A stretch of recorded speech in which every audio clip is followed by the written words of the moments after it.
FAP, Faculdade de Pindamonhangaba, alta empregabilidade.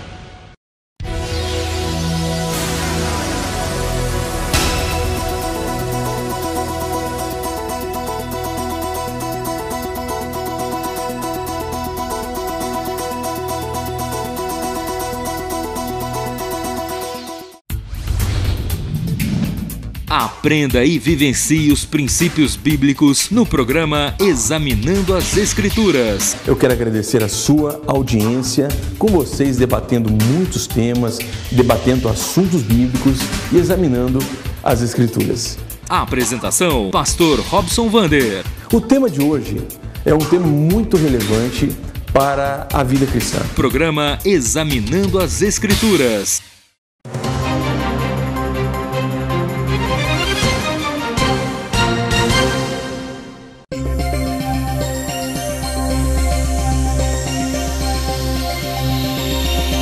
O governo de São Paulo vai monitorar até 4.800 presos do regime semiaberto por meio de tornozeleiras eletrônicas.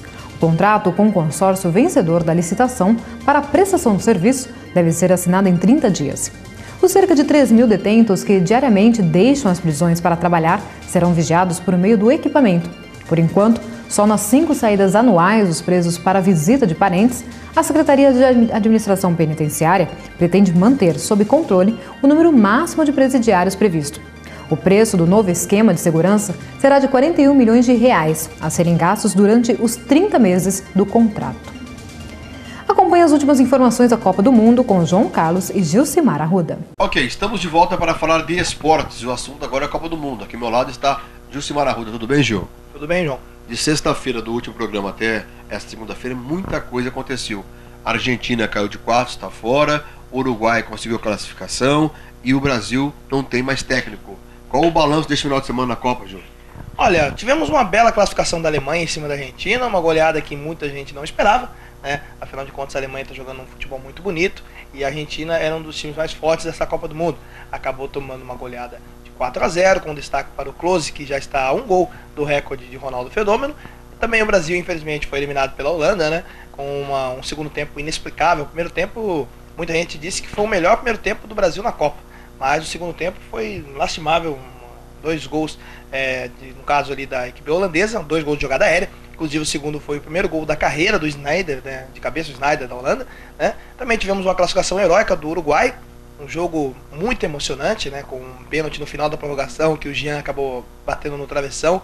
Depois nos pênaltis uma bela disputa, e o Louco Abreu cobrou um pênalti com cavadinha. Uma coisa é você cobrar numa final de campeonato estadual, outra coisa é você cobrar numa Copa do Mundo. Ele teve moral de fazer o gol da classificação desse jeito. E também a classificação da Espanha, num dos jogos que muita gente achava que ia ser tranquilo também, mas o Paraguai está de parabéns, fez um jogo bem difícil para a Espanha, e o gol da classificação da Vivi foi um dos gols mais sofridos da história das Copas, né? Um jogo que em menos de 5 minutos teve 2 pênaltis, um para cada lado, teve mais um pênalti não marcado para a equipe espanhola. Um grande jogo, um digno de Copa do Mundo. O Paraguai, podemos dizer assim, que caiu de pé nessa edição da Copa na África do Sul.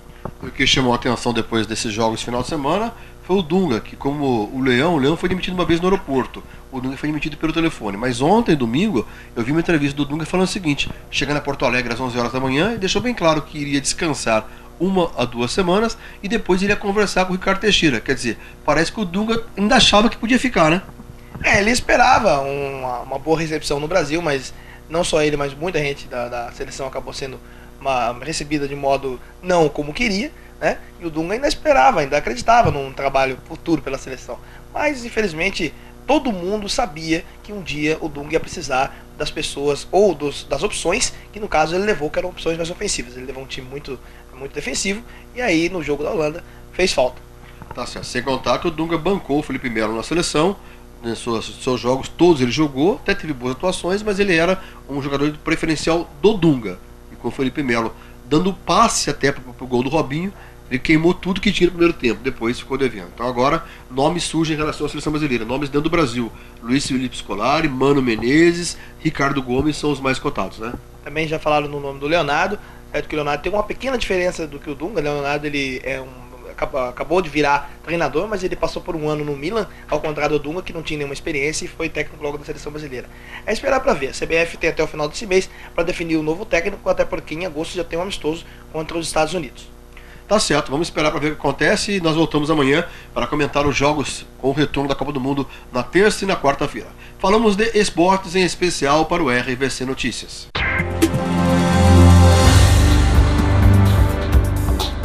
As centrais sindicais querem unificar a campanha salarial para barganhar reajustes mais elevados para os trabalhadores no segundo semestre. Pelo menos 105 negociações salariais deverão ocorrer em todo o país nos próximos 6 meses, de acordo com o DIEESE, que é o Departamento Intersindical de Estatística e Estudos Socioeconômicos. As principais categorias com database são os bancários e os comerciários, os petroleiros, os servidores das áreas de comunicações e transportes. Somente no estado de São Paulo, a CUT, que é a Central Única dos Trabalhadores, deve intermediar acordos de 38 categorias, que representam 1,5 milhão de trabalhadores.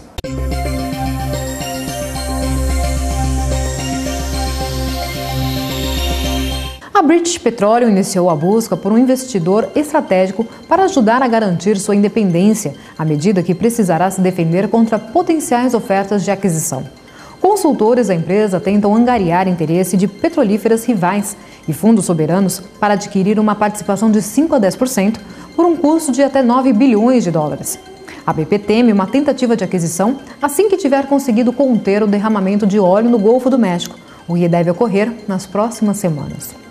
E pelo menos 50 pessoas, entre elas mulheres e crianças, estão desaparecidas após o naufrágio do barco no qual viajavam por um rio no centro de Bangladesh.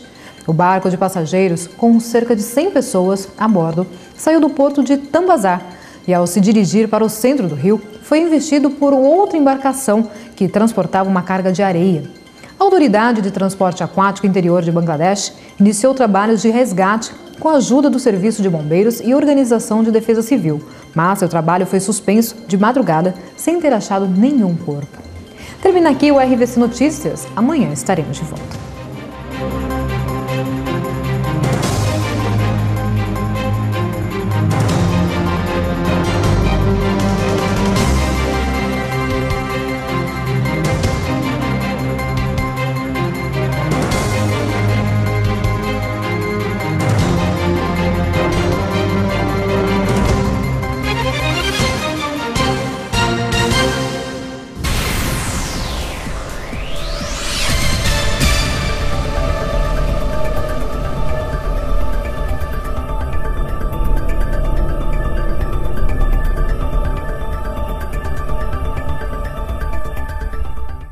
O concerto da sua vida.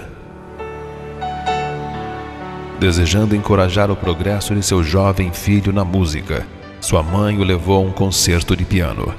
Depois de sentarem, a mãe viu uma amiga na plateia e foi até lá para cumprimentá-la. O pequeno menino se levantou do lugar onde estava e sua curiosidade o levou a uma porta onde estava escrito "Proibida entrada". O concerto estava prestes a começar. A mãe retornou ao seu lugar e descobriu que o seu filho não estava lá. De repente as cortinas se abriram e as luzes caíram sobre um lindo piano no centro do palco, e lá estava o menino, sentado ao teclado inocentemente cantando as notas de uma música infantil. Naquele momento o grande pianista fez sua entrada. Rapidamente foi ao piano e sussurrou no ouvido do menino: "Não pare, continue tocando".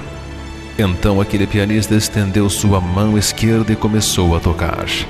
Logo colocou sua mão direita ao redor do menino e acrescentou um belo acompanhamento. Juntos, o velho mestre e o jovem garoto transformaram uma situação embaraçosa em uma experiência maravilhosamente criativa. É assim que as coisas são com Deus. O que podemos conseguir por conta própria mal vale mencionar. Fazemos o melhor possível, mas os resultados não são exatamente como gostaríamos. Mas com as mãos de Deus, as obras de nossas vidas verdadeiramente podem ser maravilhosas. Quando você for realizar alguma coisa, ouça atentamente. Você pode ouvir a voz do Mestre sussurrando em seu ouvido dizendo: "Não pare, continue tocando". E sinta os braços amorosos do Senhor ao seu redor, tocando o concerto da sua vida.